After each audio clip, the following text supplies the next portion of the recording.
Hey everyone, I just wanted to make a different sort of video about just multi-class racing and kind of some of the looks that you're going to get in multi-class racing, how to handle racing with faster and slower classes. I'm on an endurance team that is racing in the iRacing 24 Hours of Daytona coming up, and we just got a couple new guys that had some questions about how do you race with faster classes, what is proper etiquette, and what does that all look like. Now, I don't have a ton of endurance experience because I mainly race IMSA as a side thing. I also don't have a ton of actual special events experience. What you're watching now was my team from Petit Le Mans this last year. This was the official event.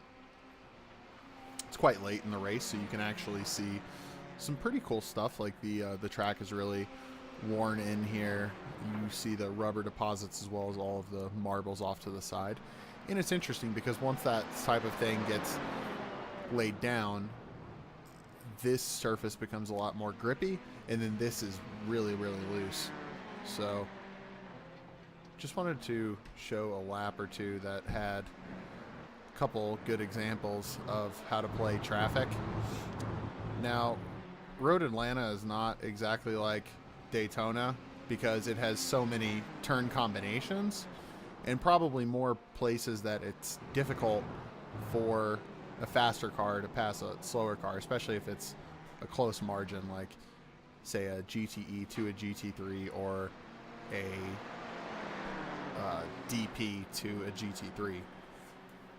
But if we switch to this angle here and get to the right lap, see some pretty good stuff. Turn my phone off.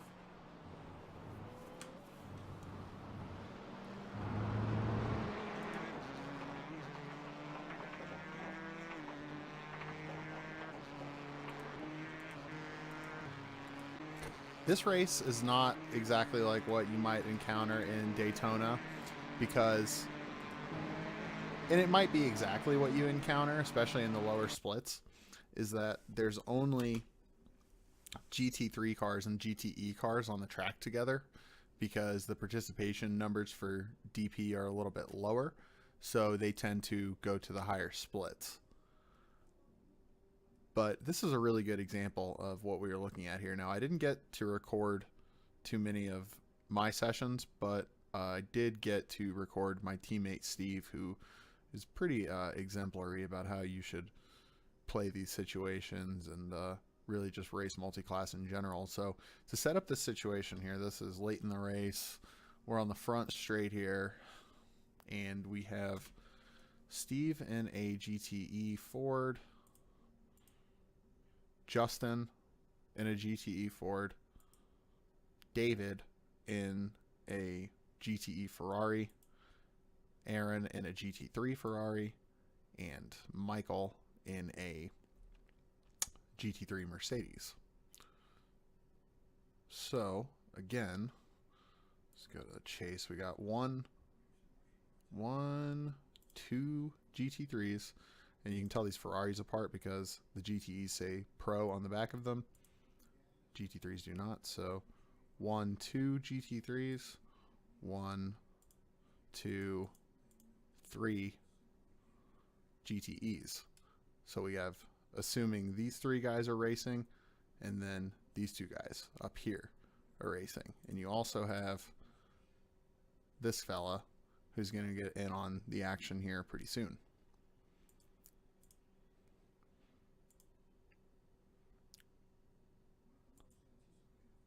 So let's just see how they play this turn one here. GTE cars are already starting to come up on the GT3 cars, so got to figure something out. So GTE to the inside, GT3 gives the room, and then the next GTE, the Ford in front, cannot pass. See, turn one's a good passing opportunity. Long, nice, pretty long straight behind it. but this is nice and tight, so it's hard to go too wide here. It's going to slow everybody down, so we have to go single file. And then this Ferrari GTE is starting to pressure from the back here.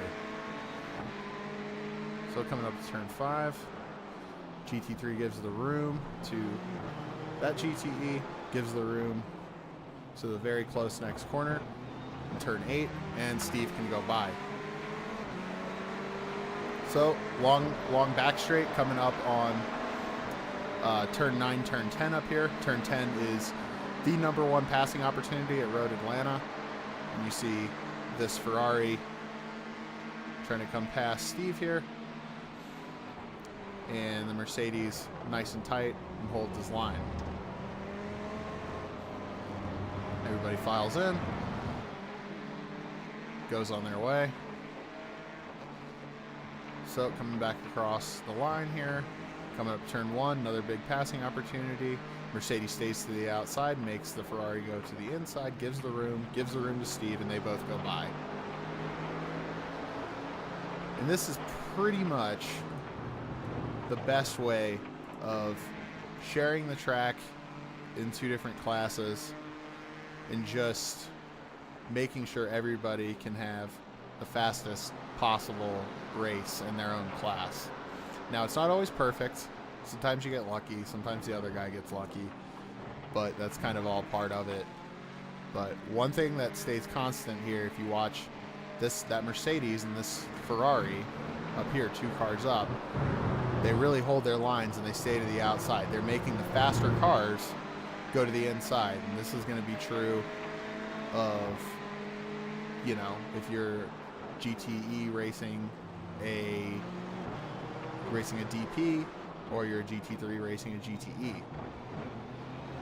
And typically they will flash their lights as they start to go past. That is customary.